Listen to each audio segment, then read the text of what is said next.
Hey everybody, if you found this video useful or interesting in any way, please give me a like and subscribe. That would help out a lot for the growth of this channel, and it'll let me know that I'm doing something that you enjoy. All right?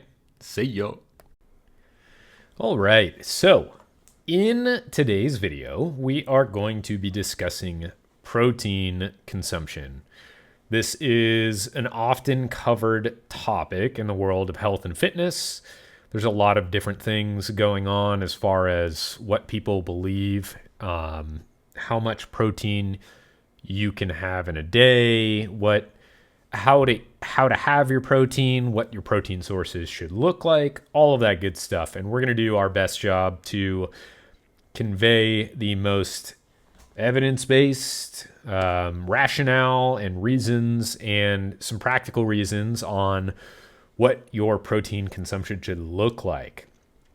And why is that important? Why does some of the evidence have to be important? Well, largely because it takes the guesswork out of what you can be looking to accomplish. And it gives us a lot of information to work with dependent on your goals and your own personal history as it relates to training and health and all of those good things. So that's why that's going to be really important for you. Now, you may have seen for the longest time that there has been a recommended daily allowance of protein consumption at 0.8 grams per kilo of body weight. And this is baseline. So this is the recommended amount of protein that you should have in your diet for normal health function. And the reason you need protein, all right, so to back up just a little bit, there are tons of different things happening in your body that require amino acids, and you're going to get those amino acids. Some of them happen naturally in the body, and some of them are needed. The essential amino acids are from your diet. So that lower level is just to make sure that you are able to function and have normal health function throughout your life. Now, if you're training, if you're trying to lose weight while maintaining some muscle, if you are trying to build muscle mass, if you're an athlete, all of these things that are going to take more and more amino acids to have normal function as well as repair of tissue, all of that good stuff, we are looking to generally, based on a lot of different research, there are tons and tons and tons of research articles out there, and they've changed over time. But a general range that I'm going to give you right now is 1.6 to 2.2 grams per kilo of body weight. And that is going to equate to about 0.7 grams per pound to 1 gram per pound and per body weight. And this can even be above this limit. But the reality is the practical approach to eating protein can sometimes be very, very difficult for lots of us. Reason being, protein is a very satiating nutrient. And when you are getting up in body weight, trying to get a gram per pound becomes very difficult for most people, unless you've got a great appetite and you've got a lot of resources to fund your goals.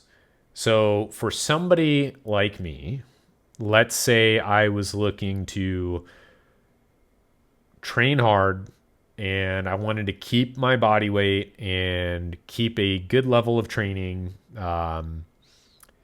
I am going to look for about a gram per pound. That's going to be my target, generally speaking, because I believe it's fairly doable. And I'm going to fall short some days. Some days I might exceed that limit. It's perfectly normal to have a little bit of fluctuation in there, but we want to have a target. And so for me, generally, I can accomplish this by getting about 40 grams per meal of protein from a protein source or multiple protein sources.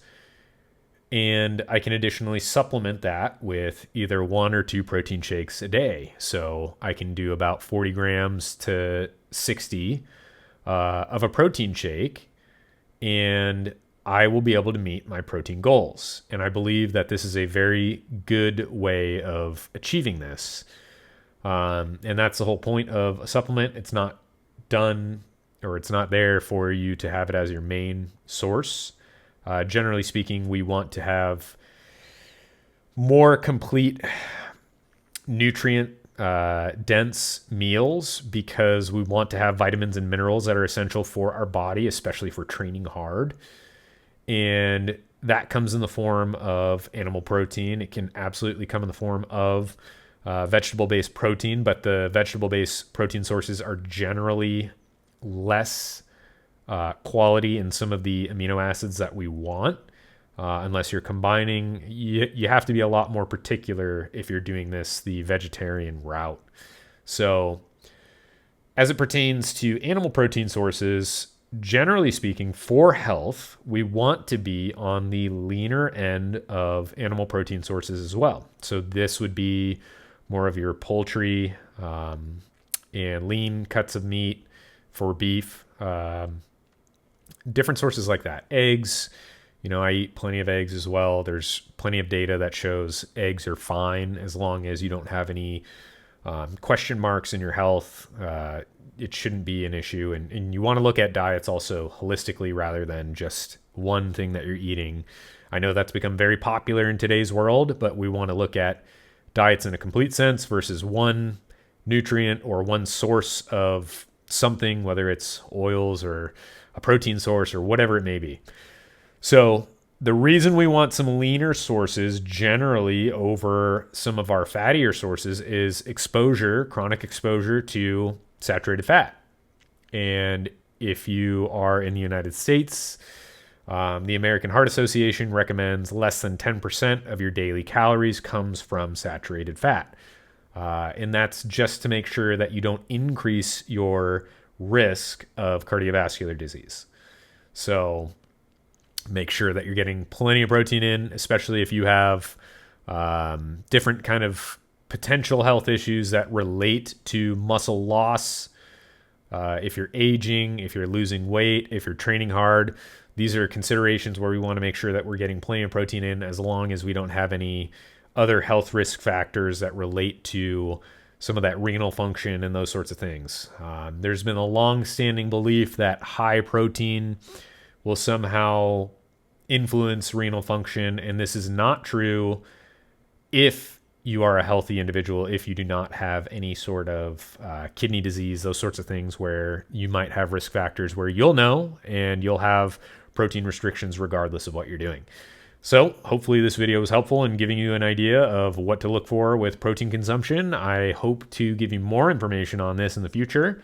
Make sure that you are trying to spread out your protein throughout the day so that you have a consistent amount of protein in your bloodstream to elevate that muscle protein synthesis rate and do everything that you need to be doing.